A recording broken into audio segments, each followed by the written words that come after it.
আসসালামু আলাইকুম রহমতুল্লাহি বারাকাতুহু। আজকে আপনাদের সামনে আমি যে বিষয়টি নিয়ে আলোচনা করব তা হলো দানশীলতা সম্পর্কে।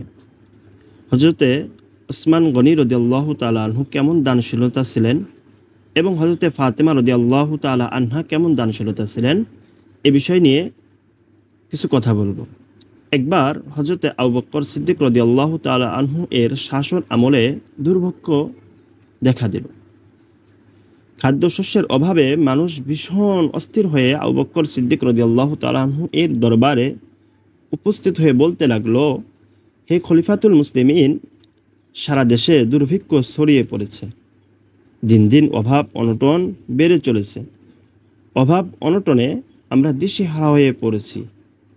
আপনি আমাদের জন্য দোয়া করুন যেন পরম করুণাময় আল্লাহ তাআলা আমাদের উপর থেকে এই বিপদ উঠিয়ে নেন, অথবা আমাদেরকে এমন কোনো পথ দেখিয়ে দেন যা আমাদের জন্য এই বিপদ থেকে মুক্তি পাওয়ার উসিলা হয়।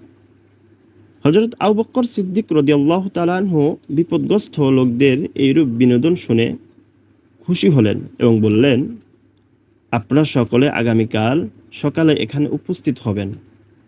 আমরা সকলেই মিলে আল্লাহ তাআলার দরবারে বিপদ মুক্তির জন্য দোয়া করব। ঘটনাক্রমে হযরত ওসমান গনি রাদিয়াল্লাহু তাআলা আনহু সেদিন ব্যবসার উদ্দেশ্যে হাজার হাজার মন খাদ্যশস্য নিয়ে মদিনায় এসে পৌঁছলেন। পরের দিন সকালবেলা এই সংবাদ খুব দ্রুত সারা শহরে ছড়িয়ে পড়ল। শহরের লোকজন খাদ্যদ্রব্য ক্রয়ের উদ্দেশ্যে হযরত ওসমান রাদিয়াল্লাহু তাআলা আনহুর কাছে এসে ভিড় করল। তিনি লোকদেরকে জিজ্ঞাসা করলেন, আপনারা কি খাদ্য দ্রব্য শস্য ক্রয় করতে পারবেন? তারা বললেন, প্রতি তওরা 1 টাকা হারে। তিনি আবার জিজ্ঞাসা করলেন, আরো কিছু বাড়াতে পারবেন? লোকজন বলল, হযরত, এর চেয়ে বেশি মূল্যে ক্রয় করার সামর্থ্য আমাদের নেই। হযরত ওসমান গনি রাদিয়াল্লাহু তাআলা আনহু বললেন, যে আমাকে প্রতি তওরার মূল্য 700 টাকা করে দিতে পারবে, তার কাছে আমি এই খাদ্যশস্য বিক্রয় করব। এইরূপ অসম্ভব মূল্যের কথা শুনে সকলেই নিরাশ হয়ে গেল। কিছুক্ষণ পর হযরত ওসমান গনি রাদিয়াল্লাহু তাআলা আনহু সকল খাদ্যদ্রব্য তাদের মাঝে আল্লাহ তাআলার নামে বন্টন করে দিলেন, তাদের মাঝে দান করে দিলেন।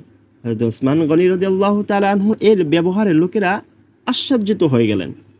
সকলেই বললেন, হযরত, কিছুক্ষণ পূর্বেই তো আপনি বলেছিলেন তওরা প্রতি 700 টাকার কমে বিক্রয় করবেন না, অথচ এখন বিনা মূল্যে সব বিলিয়ে দিলেন। এর কারণ কি? তিনি জবাবে বললেন, আমি তো আমার কথা মতো এই শস্য তাকেই দিয়েছি যিনি একের বদলে 700 দেওয়ার ওয়াদা করেছিলেন।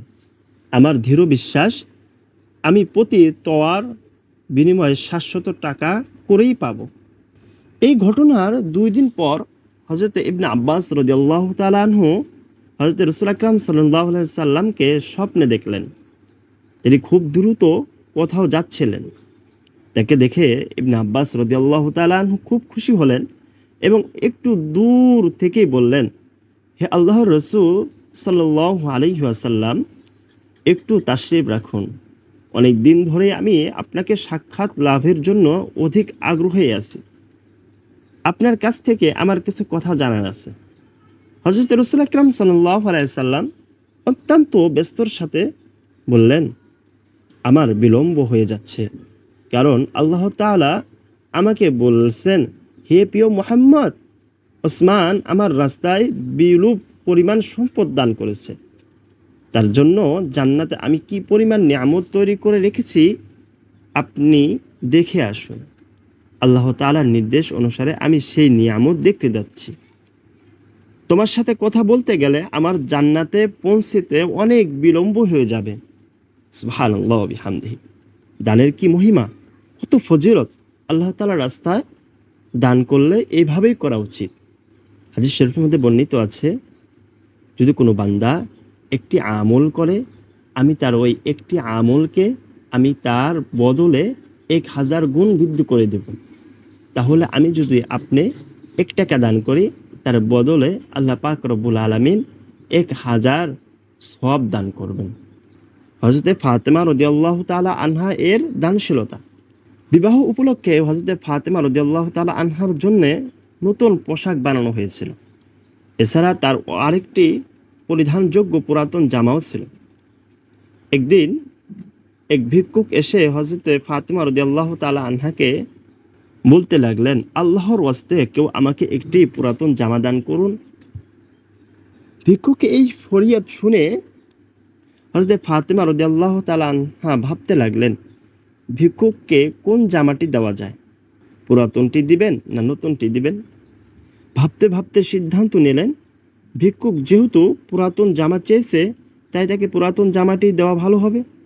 কিন্তু পরক্ষণেই তার পবিত্র কোরআনে সেই আয়াতটি স্মরণ হলো। আল্লাহ পাক রব্বুল আলামিন বলেছেন, লান তানালুল বিররা হাত্তা তুনফিকু মিম্মা তুহিব্বুন। তোমরা কখনো নেকি অর্জন করতে পারবে না যতক্ষণ না তোমরা এমন কিছু আল্লাহর রাস্তায় ব্যয় করবে যা তোমরা ভালোবাসো। আয়াতটি স্মরণ হওয়া মাত্রই হযরতে ফাতিমা রাদিয়াল্লাহু তাআলা আনহা ভিক্ষুককে নতুন জামাটি দান করে দিলেন। তার ঘরে উপস্থিত কয়েকজন মহিলা তাকে জিজ্ঞাসা করলেন, ভিক্ষুক তো পুরাতন জামা চেয়েছিল, পুরাতনটি দিলেই তো হতো, নতুন জামাটি দেওয়ার কি প্রয়োজন ছিল?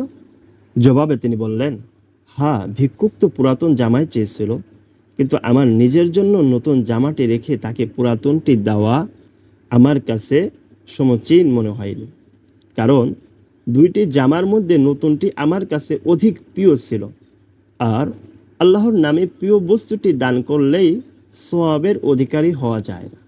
আর আল্লাহর নামে প্রিয় বস্তুটি দান না করলে সওয়াবের অধিকারী হওয়া যায় না। এই কারণেই ভিক্ষুককে নতুন জামাটি দিয়ে দিয়েছি।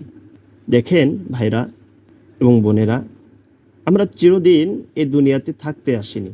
আমাদেরকে এই দুনিয়া থেকে বিদায় নিয়ে চলে যেতে হবে। যে দুনিয়ার জন্য আমরা এত কিছু করতেছি, এত টাকা পয়সা আমরা জমা করতেছি, এই দুনিয়ায় আমাদের থেকে চলে যাবে, দুনিয়াটা ধ্বংস হয়ে যাবে। আমরা সকলেই এই দুনিয়ার মুসাফির। এজন্যই তো কবি তার এক শায়রের মধ্যে বলতেছেন, ইহা হাম সব মুসাফির হায়, ইহা হাম সব মুসাফির হায়, কবর আখের ঠিকানা, कोई आगे रवाना है कोई पीछे रवाना, कोई आगे रवाना है कोई पीछे रवाना। এই দুনিয়াতে আমরা সকলেই মুসাফির। আমাদের সকলের শেষ ঠিকানা কবর। এই দুনিয়া থেকে কেউ আগে যাবে, কেউ পরে যাবে। এজন্যই আল্লাহ পাক রব্বুল আলামিন আমাদেরকে যে সম্পদ দিয়েছে, এটিকে সঠিক রাস্তায় ব্যয় করার মতো আমাদের সকলকেই তৌফিক দান করুন। সকলে বলে আমিন। ওয়া আখিরি দাওয়ানা আলহামদুলিল্লাহি রাব্বিল আলামিন। আসসালামু আলাইকুম ওয়া রাহমাতুল্লাহি ওয়া বারাকাতুহু।